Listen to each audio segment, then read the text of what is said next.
Hello, welcome again. I'm Dr. Diana Bueno Toro. Today I'm going to talk about something that I'm really passionate about, cosmetics. Cosmetics are all around us.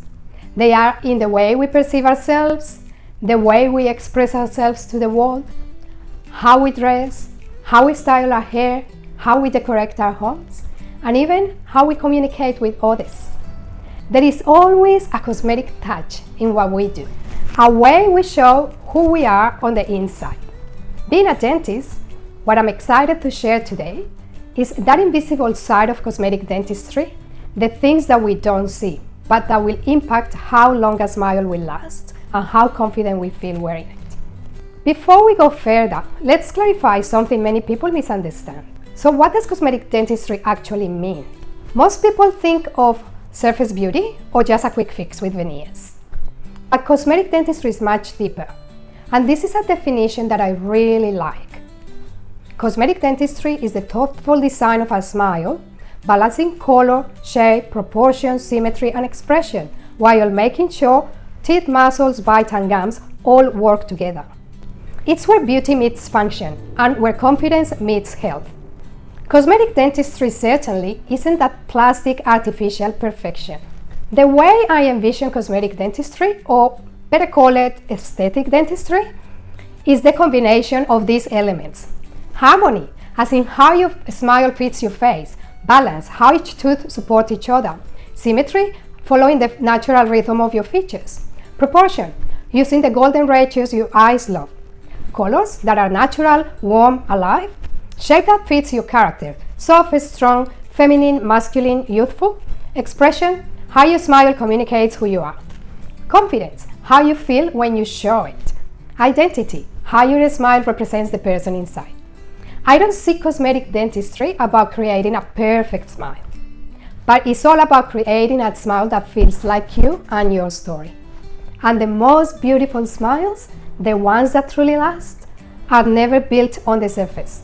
They are built on the invisible elements underneath. And that is what I want to show you today. So, let me tell you a story many people may relate to. Every day we see teeth that chip, teeth that wear, a feeling that pops off, a crown that breaks, a smile that changes, even when you take a lot of care of yourself. If you ever wonder why this happens, this episode will change the way you see your smile forever. So let me introduce you to Karen. She is in her late 30s. Karen is professional, confident, health conscious, someone who really takes care of herself. But for years, she noticed little things. A small chip on the front tooth, a feeling that pop off again, a tiny cracked line she swore wasn't there before. Her smile looking flatter, shorter, her gums pulling back just a little, and a sting on sensitivity with cold water, some bleeding around the gums. Nothing major, nothing dramatic, nothing urgent, but little frustrations that started to build. And slowly, she began to worry. She started thinking, my smile is aging, and I wonder why. Why does something always break? I take good care. Every time I'm going to the dentist, something else needs fixing. Does this sound familiar? By the time she came to see us, she was so scared to even bite into an apple and was biting on one side because she didn't want another thing to break.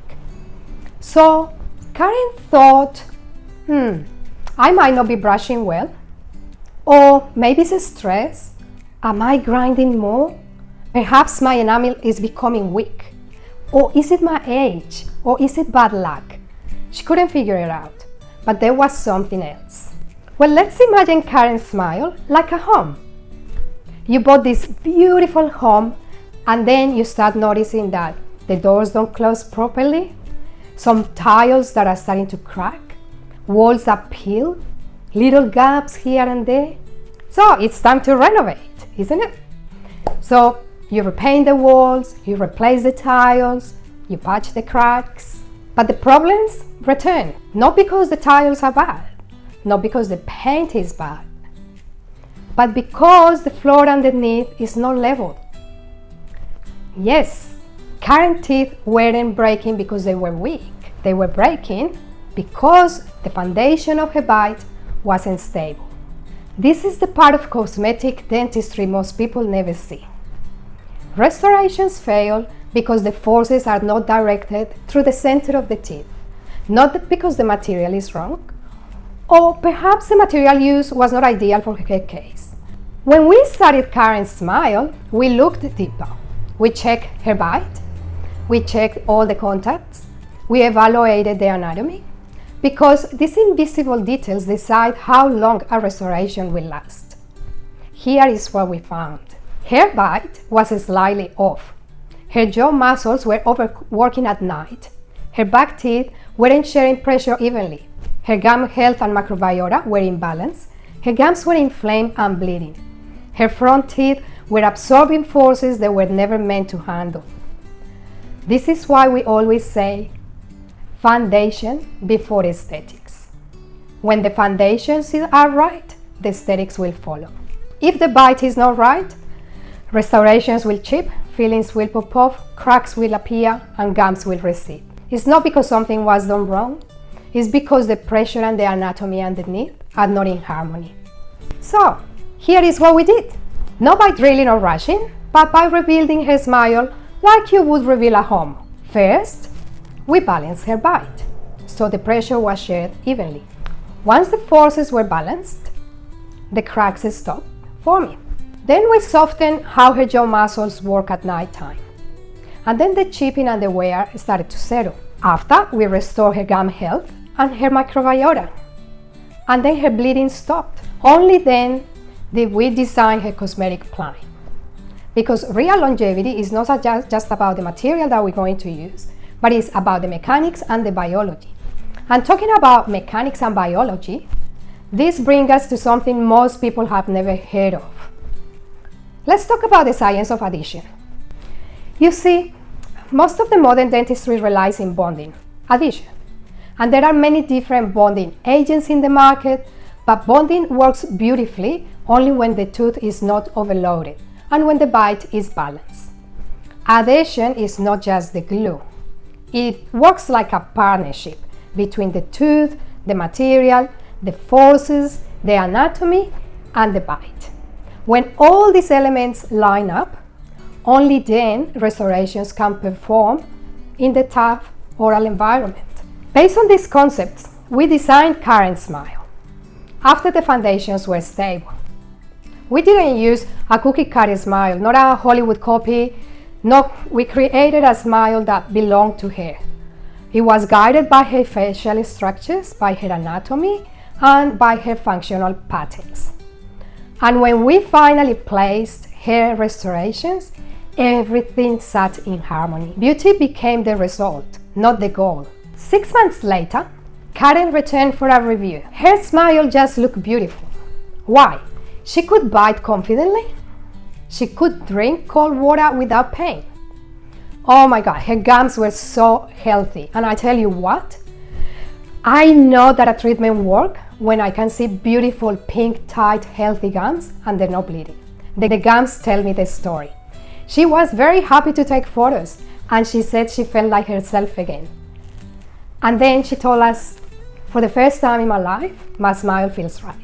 So if you notice the little things, chips, cracks, wear, shifting, receding gums, please understand this is your smile whispering that something deeper needs support. It's asking for a little care. And here is the truth. A beautiful smile only lasts when the function underneath is balanced. Cosmetics sit on top, but functions holds everything. And then beauty is just gonna happen naturally. I need to make a disclosure here. Before we wrap up, I just want to let you know that this content is for general education and is not a personal health advice. Karen's story is fictional, but it was inspired by real situations and experiences that we see in our practices every day. If you have any concerns about your oral health or cosmetic or aesthetic options, please consult with a registered dental practitioner. Thank you so much for being with me today. This is episode number 1 of the Invisible Science of the Smiles. In our next episode, We are going to explore how function can make aesthetics shine or completely destroy it. Stay engaged because this is where everything starts coming together. Take care, and I will see you soon.